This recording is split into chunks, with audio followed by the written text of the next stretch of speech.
अस्सलाम वालेकुम दोस्तों। आज ये हम एक गियर बॉक्स रिपेयर करेंगे। इसमें ये प्रॉब्लम ये आ रही है कि ये चलता है मगर लोड पे काम नहीं करता। ये एक हायर की वॉशिंग मशीन का ऑटोमेटिक गियर बॉक्स है जो ट्रेन की लाइन में लगा हुआ होता है।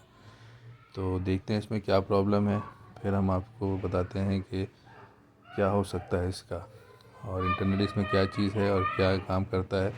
देखिए, इसको हम ऑन करके भी देख लेते हैं, आपको दिखा रहे हैं कि ये काम तो बिल्कुल सही करता है लेकिन ये लोड पे काम छोड़ देता है। तो इंटरनली देखना है इसके अंदर प्रॉब्लम क्या है। ये देखें, काम कर रहा है, ये अपनी तरफ खींच भी सही रहा है। तो हो सकता है कहीं गियर वगैरह कटा हो, क्या है।